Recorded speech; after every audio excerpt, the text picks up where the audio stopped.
Hi, everyone. Welcome to Love English Lab. I am Megan, and I am so happy you are joining us for a brand new series. This time, we are going to focus on something really important if you want to speak English more easily, using English in real life. Hello, I am Zoe. I am so excited about this topic because so many learners tell us they feel confident in class or when doing exercises. But when it is time to talk in daily life, everything feels much harder. That is why we decided to create this series called Boost Your English Fluency Daily Life Scenarios. Yes, Zoe, I totally understand that feeling. When I first started learning English, I could do all the grammar exercises, but I was so nervous when I needed to order food, ask for directions, or just make small talk. It is so different when you actually need to use English in real situations. Absolutely. I remember my first trip to another country. I had studied English for years, but the first time I needed to buy a ticket for the bus, I almost forgot how to say ticket. My mind went blank and I thought, why is this so hard for me? I realized that it is because real life is not like a textbook. People speak quickly, they use everyday expressions, and you have to respond right away. That is why in this podcast, we want to help you feel comfortable in daily life situations. We are going to talk about scenarios like shopping, talking on the phone, going to the doctor, making plans with friends, and even what to do when you do not understand someone. Each chapter will be like a little practice for your real life. We will share stories from our own experiences, the mistakes we made, and the funny moments too. And do not worry if you make mistakes. Everybody does. Making mistakes is actually one of the best ways to learn. I still remember one time I tried to order chicken at a restaurant and ended up asking for kitchen instead. The waiter smiled and helped me, and now I never forget the word chicken. I love that story, Zoe. I have made so many mistakes myself, but honestly, those moments helped me improve. Sometimes it is even a good way to make friends or have a laugh together. People usually appreciate when you try your best. We want this podcast to be your safe space for practice and learning. We will explain the useful words and phrases you hear in daily life, but always as part of our conversation. Just like two friends chatting, we will keep it simple and real, and we will help you understand not just what to say, but how to say it in a way that sounds natural.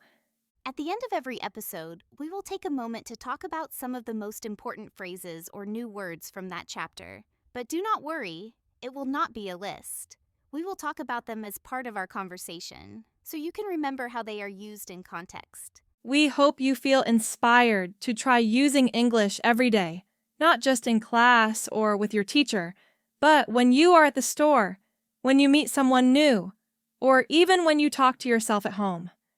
I know it can be scary at first, but we are here with you.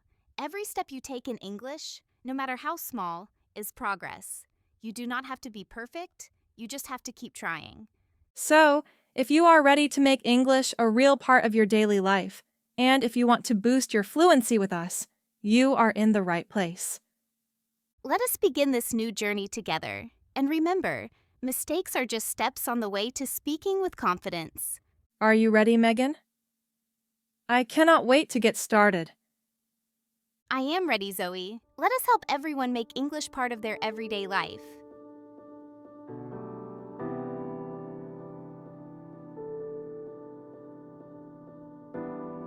Zoe, do you remember the first time you had to go shopping in English? For me, going to the supermarket was one of the scariest things. I always worried about not understanding the cashier or not finding what I needed. Oh, yes, I remember that feeling so well. The supermarket can seem simple, but there are so many little things you need to say or understand. Like, you have to know the names of the food, or how to ask for help if you cannot find something. I remember walking up and down the aisles, looking for milk, and feeling nervous every time I saw an employee. I know what you mean. I used to practice the words for everything on my shopping list before I went. Sometimes I even looked up pictures on my phone, just in case I forgot how to say something. And when I could not find an item, I practiced in my mind, "Excuse me, where can I find the rice?" But when I tried to say it, my heart started beating so fast. That is so true, Megan. I always worried the other person would speak too quickly, or maybe use a word I did not know. Once I asked for eggs, but I did not know there were so many kinds: brown, white, free range. I just pointed and said, "Those eggs, please." Luckily, people are usually kind and want to help. Yes, and sometimes it helps just to smile and say, "Sorry, English is not my first language." Most people are patient when they know you are learning. I remember one time I wanted to buy chicken breasts, but I forgot the word for breast. I tried to explain, "I want chicken, but not the leg," and used my hands to show what I meant. The butcher understood, and now I always remember how to say chicken breast. That is a great story. And, sometimes you make a mistake and it is funny. Like the time I mixed up can and tin. I was looking for a can of beans, but in the store they called it a tin. I learned that both words mean the same thing, but it depends on where you are. Now I always listen for new words at the supermarket. I love how shopping teaches you real English. You learn how to ask for help, how to read labels, how to understand questions like, "Do you want a bag?" or "Do you have a loyalty card?" The first time someone asked me if I wanted cash back, I was so confused. I thought maybe they wanted to give me money for free, but it actually means, "Do you want to take money out from your bank card while you pay?" Oh yes, that question can be confusing. And when you are at the checkout, the cashier sometimes speaks quickly. They might say, "How are you today?" Or, "Do you need any help with packing?" At first, I only answered with yes or no because I did not want to make a mistake.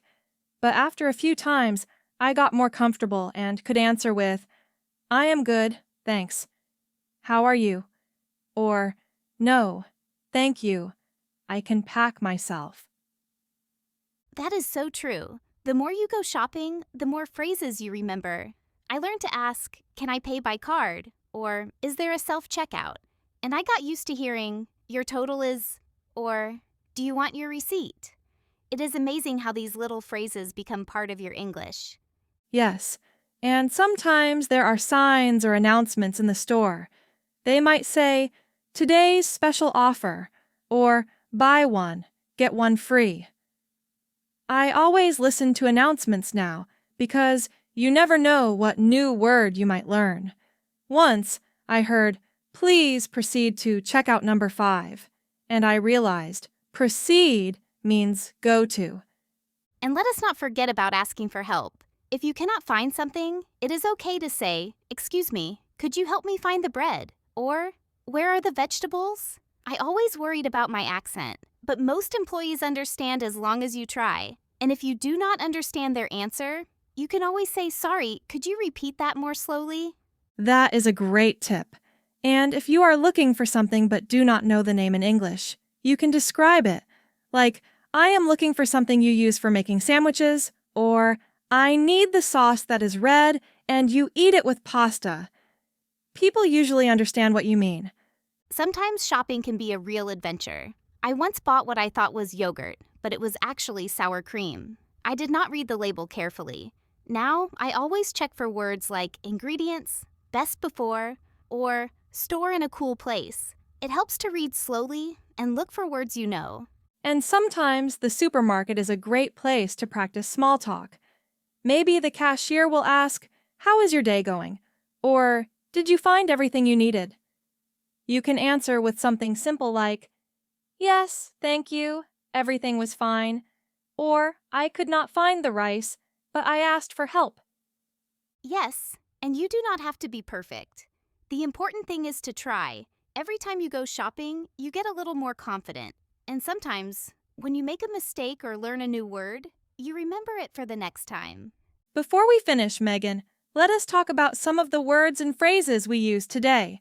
I think words like checkout, cashier, receipt, and offer are really useful for shopping. Also, phrases like, "Could you help me find?" "Do you want a bag?" and "Can I pay by card?" come up all the time in supermarkets. And words like loyalty card, self-checkout, or best before are things you see on signs and labels. It is good to know what they mean because you see them everywhere in stores. We also talked about making small talk like, "How is your day?" or "Did you find everything?" And it is always okay to ask someone to repeat if you do not understand, saying, "Sorry, could you say that again more slowly?" is something I still use today. Remember, shopping is a great way to practice English in real life. You learn new words, you get used to common questions, and you become more confident each time. Even mistakes can teach you something useful. So, next time you go to the supermarket, do not be afraid to speak English. Look for new words, try out phrases, and enjoy the chance to practice. You might be surprised at how much you can do. Thanks for joining us for our first daily life scenario. Next time, we will talk about another situation you might face, maybe going to the doctor or making plans with friends. Keep practicing, and remember, every shopping trip is a chance to boost your English. See you soon and happy shopping in English!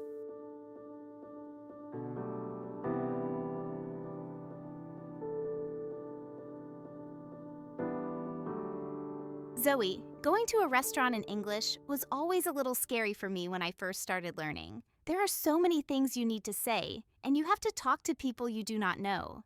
Do you remember your first time ordering food in English? Oh, yes, I remember it so well. I was visiting a new city, and I wanted to try the local food. I walked into a small restaurant, and I was so nervous.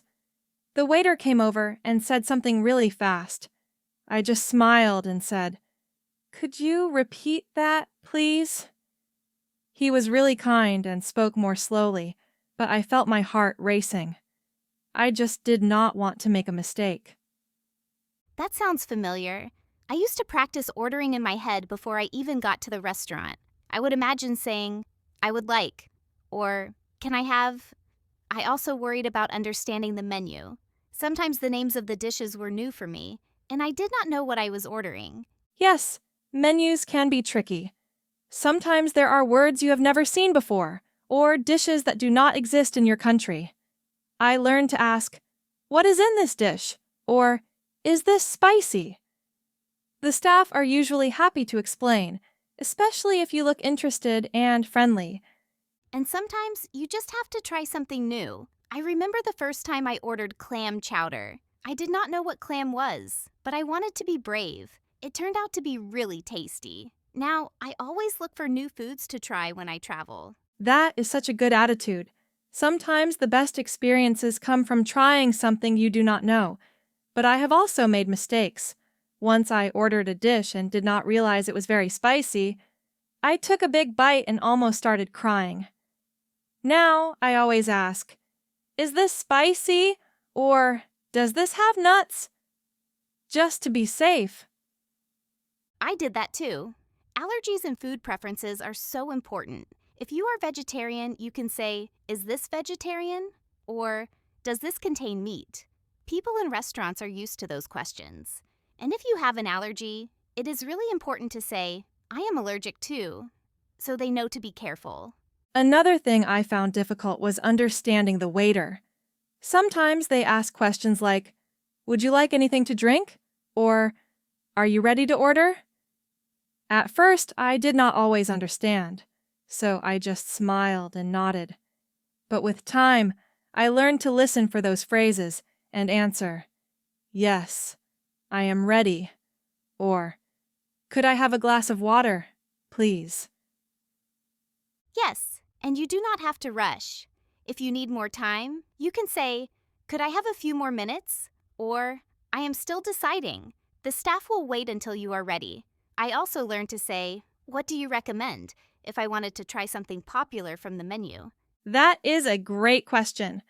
I like asking, "What is your favorite dish?"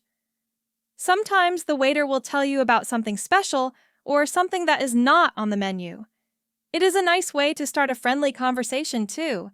And after you order, you might hear, "Would you like anything else?" or "Is everything okay?"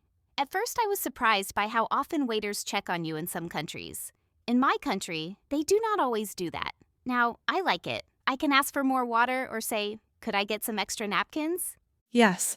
And if something is wrong, like your food is cold, it is okay to say, "Excuse me, my food is cold. Could you please warm it up?"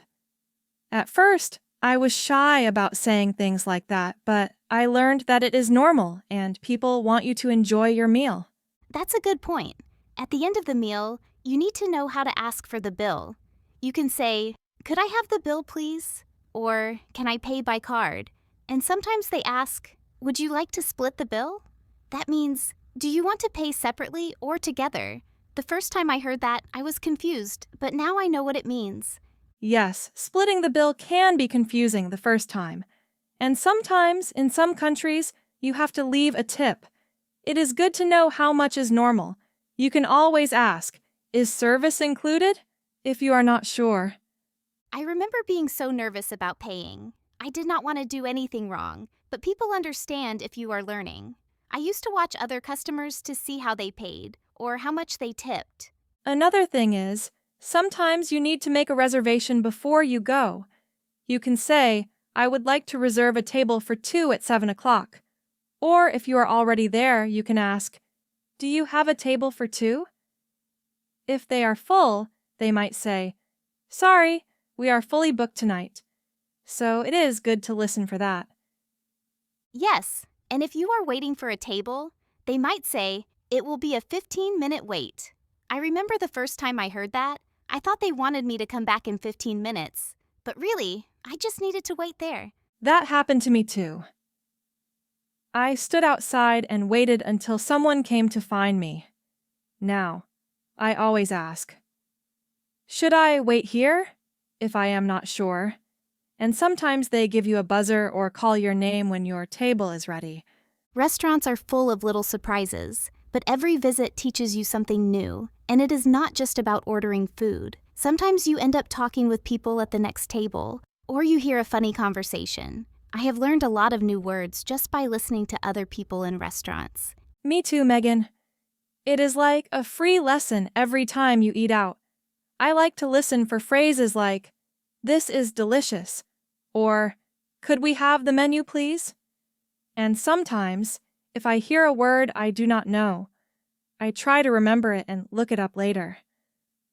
Before we finish, Zoe, let us talk about some of the words and phrases that came up today. I think it is useful to remember things like, could I have? What do you recommend? Is this spicy? I am allergic to. And could I have the bill, please? Those phrases help you feel more confident when you go out to eat. And also words like reservation, tip, split the bill, and fully booked. If you remember what they mean and how to use them, your restaurant visits will be much easier. And do not forget, it is always okay to ask someone to repeat or explain something. People will understand you are learning.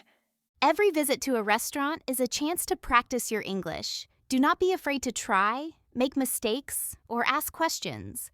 The more you do it, the more natural it will feel. Next time you go to a restaurant, enjoy the experience. Listen for new words, try new foods, and have fun using English in real life. Thanks for joining us for this episode. Next time, we will talk about making plans with friends in English and all the phrases you need for that.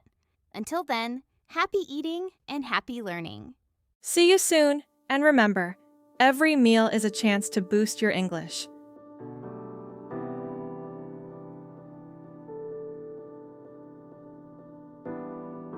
Zoe, I think making plans with friends in English is one of the most fun ways to practice. But at the beginning, it was also a little stressful for me. I was always worried about saying the wrong thing or not understanding the time or place. Yes, it can be a bit scary. I remember when I first started talking to friends in English, I would check the meaning of every message 3 times before I replied. I wanted to sound friendly, but also be sure I understood the invitation.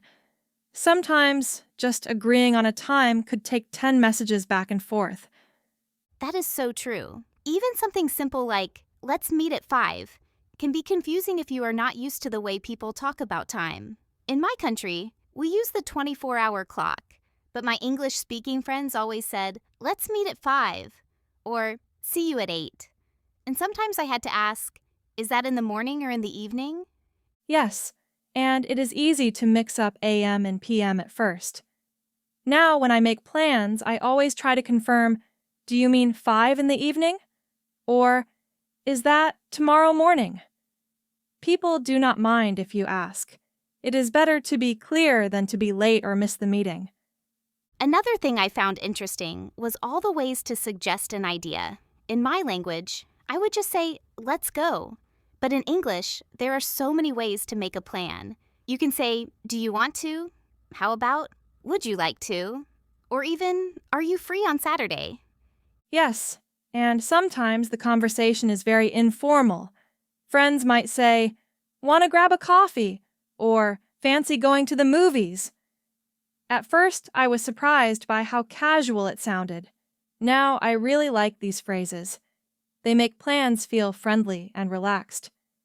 I remember the first time someone said, let's hang out. I did not know what hang out meant. I thought maybe they wanted to hang something on the wall.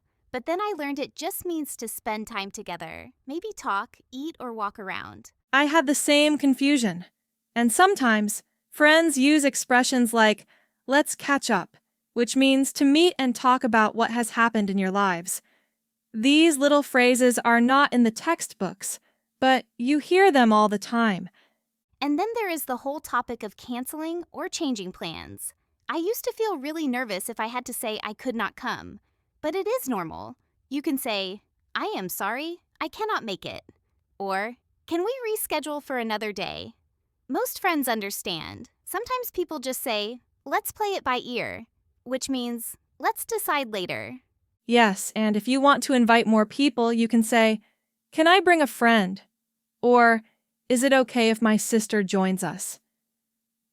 At first, I was shy to ask these questions, but now I know it is polite to check. Another thing is, sometimes people are not sure if they can come. They might say, I will let you know, or I am not sure yet. It is a gentle way of saying, I need to check my schedule. I try to use these phrases too, because sometimes life gets busy. Speaking of schedules, understanding days and times can be a challenge. For example, in English, people might say, let's meet this Friday, or next Friday. Sometimes, next Friday means a different day than you expect, so I always confirm the date if I am not sure. Yes, I have missed meetings, because I thought next Monday was the coming Monday, but my friend meant the one after. Now, I double-check by saying, do you mean this week or next week? It saves a lot of confusion. And sometimes, when you make a plan, things change. Maybe the weather is bad, or someone gets sick. You can say, let's postpone, or can we do it another day? I have learned that being flexible is important. Plans can change, and that is okay. Yes, and even when the plan is simple, like going for a walk or having lunch, it feels nice to use English. You get to practice small talk, ask questions, and just be yourself. Sometimes I even make plans just to practice English with friends. That is a great idea. Having a language exchange or just chatting about the weekend is real practice. You learn new words, new expressions, and you get to know your friends better. And if you are nervous about speaking, you can always send a message first. Sometimes writing helps you organize your thoughts. I used to practice my messages before sending them. Now, I am more relaxed, but I still check if I am not sure about a word. Messaging is a great way to start. You can use phrases like, are you free this weekend? Would you like to grab dinner? Or, let me know if you want to join. The more you use these phrases, the easier it becomes. Before we finish, Zoe, let us talk about some words and phrases that can help with making plans. Things like, let's meet, are you free? Do you want to? Can we reschedule? And let's play it by ear are really useful for everyday conversations. And also, words like catch up, hang out, postpone, and let you know. These are the little things that make your English sound friendly and natural. Do not be afraid to use them, even if you are not sure. Your friends will understand you are learning. Making plans with friends is not just about the activity. It is about connecting, sharing, and enjoying time together. Every time you make a plan, you are building your confidence in English. So next time you want to meet up with someone, try using a new phrase or ask a new question. Enjoy the process, and do not worry if you make mistakes. Every conversation is practice. Thanks for joining us for this episode. Next time, we will talk about going to the doctor in English, another useful situation. Until then, keep practicing, keep making plans, and keep growing your English. See you next time, and have fun planning your week in English.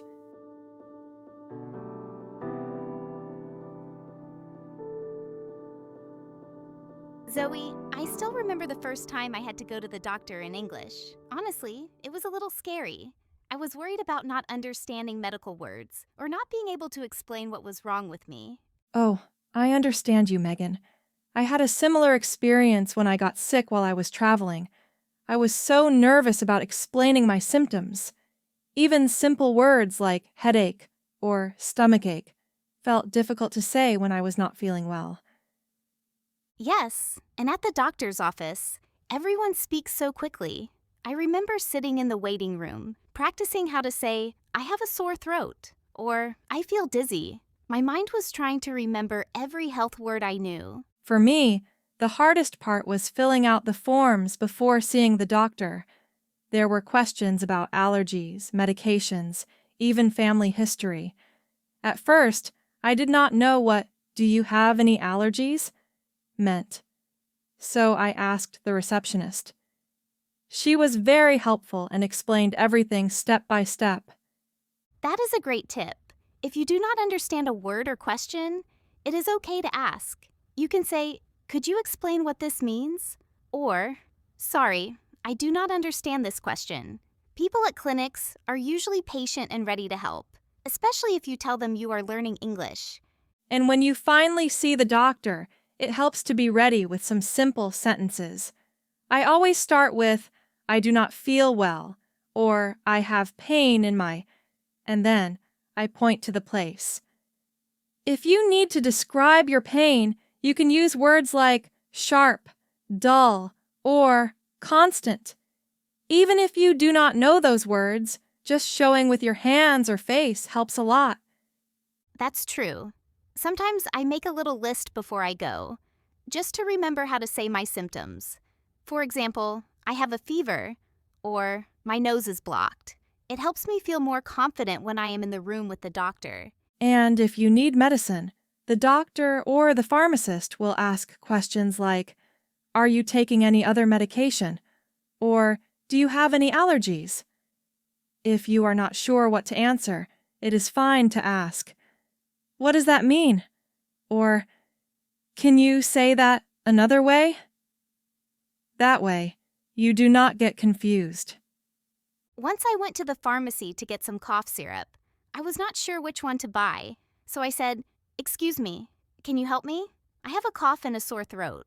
The pharmacist showed me a few options and explained the difference. She also told me how often to take the medicine. It was really helpful.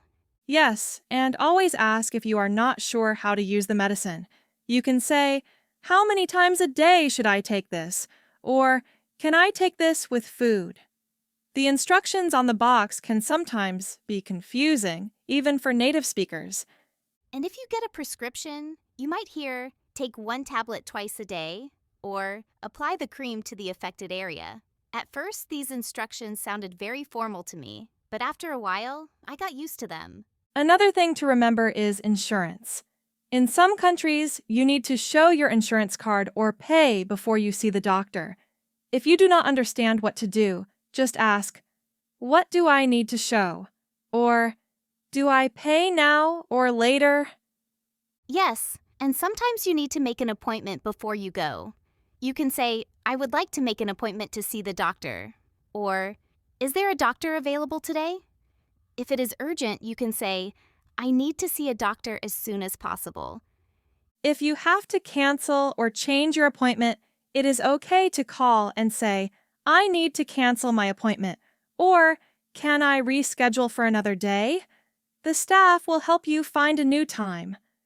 At the end of your visit, the doctor might say, come back if your symptoms do not improve, or take this medicine and rest. I used to write down the instructions just to be sure I understood everything. And sometimes you might need to see a specialist. For example, if you need to see an eye doctor or a dentist, you can ask, "Can you recommend a specialist?" Or, "Do I need a referral?" It is always better to ask than to guess. Going to the doctor is not easy, even in your own language. But every time you go, you learn new words and get more comfortable with the questions. I still remember the first time I went to the doctor alone. I felt proud because I could explain everything in English. Yes, and it is a great feeling when you can take care of your health in another language. Even if you make mistakes, the important thing is to try. Most doctors and staff are happy to help, and you learn more every time. Before we finish, Zoe, let us talk about some words and phrases from today's episode. Things like headache, sore throat, fever, and allergy are good to know when you are at the doctor. Also, phrases like, "I do not feel well," "I have pain in my," or "Could you help me?" are really useful.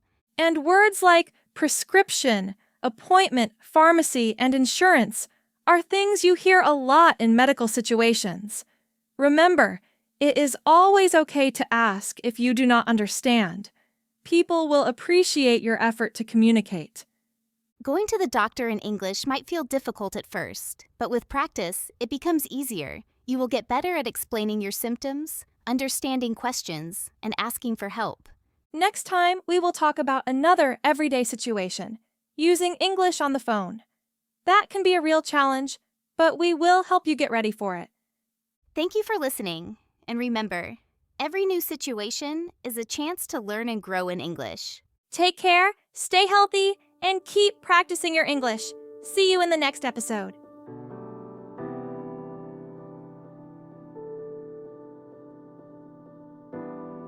Zoe, I have to admit, talking on the phone in English made me more nervous than almost anything else. When you cannot see the other person's face or gestures, it feels even harder to understand what they are saying. I feel the same way, Megan. My first phone call in English was a disaster. I called to make a reservation at a restaurant. The person spoke so quickly, and I had to ask them to repeat everything 2 or 3 times. I kept saying, "Could you say that again, please?"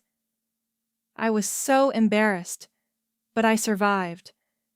I think everyone feels that way at the beginning. On the phone, you do not have any help from body language, so you have to listen carefully. I remember practicing simple phrases before I made a call, just so I felt ready. For example, "Hello, my name is Megan. I would like to," or "I am calling to ask about." That helps a lot. Sometimes I even wrote down what I wanted to say and had the paper in front of me when I made the call. That way, if I got nervous, I could look at my notes and not panic. That is a great idea. And it is okay to be honest if you do not understand. I often say, "Sorry, my English is not perfect. Could you please speak more slowly?" Most people understand and are happy to help. Another thing I noticed is that, on the phone, people often use set phrases, like, "How can I help you?" or "Can I take a message?" Once you hear these phrases a few times, you start to recognize them. When I worked in an office, I learned to say, "May I ask who is calling?" And, "Just a moment, please. I will transfer your call." Yes, and when you answer the phone, you can say, "Hello, this is Megan speaking," or simply, "Hello?" If you call a business, you might hear, "Good morning, ABC Company. How can I help you?" It sounds very formal, but it is normal for work or official calls. And when you need to leave a message, you can say, "Could you please tell her I called?" Or, "Can you ask him to call me back?" At first, I was worried about getting the words right, but after a few calls, it became easier. Another thing that helped me was practicing spelling my name or giving my phone number slowly. Sometimes the other person asks, "Could you spell that?" Or, "Can you repeat your number?" It is good to practice saying each letter clearly. Yes, and numbers can be tricky. When I first started, I got confused between 13 and 30, or 15 and 50. Now I always repeat the number and ask, "Did I get that right?" just to be sure. Making appointments or reservations on the phone was always a big challenge for me.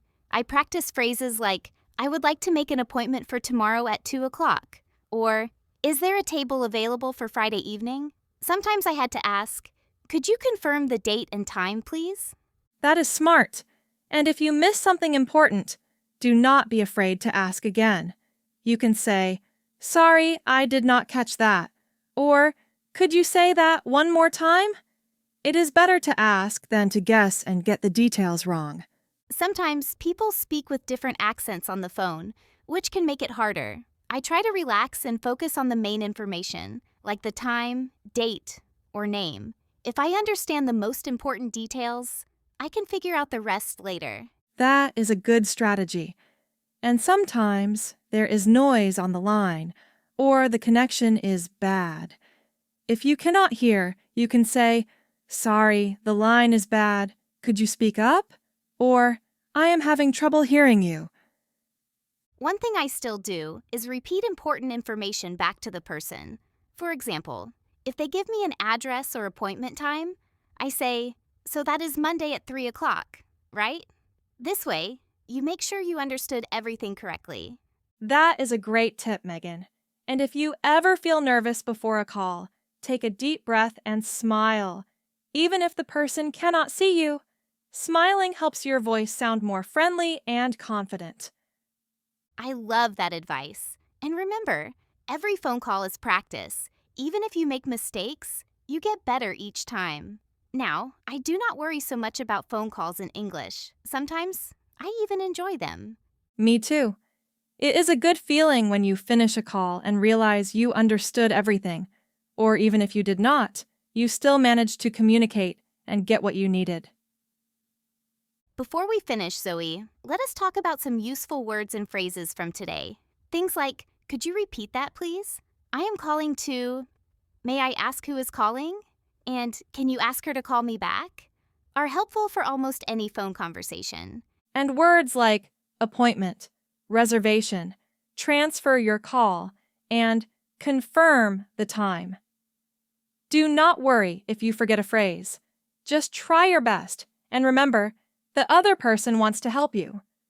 Using English on the phone is a big step for many learners, but you can do it. Every call makes you more confident, and you learn something new every time. Next time, we will have our final episode with some closing thoughts and encouragement to keep learning and using English in your daily life. Thanks for listening, and do not be afraid of the phone. Practice makes it easier. See you next time, and good luck with your next phone call in English.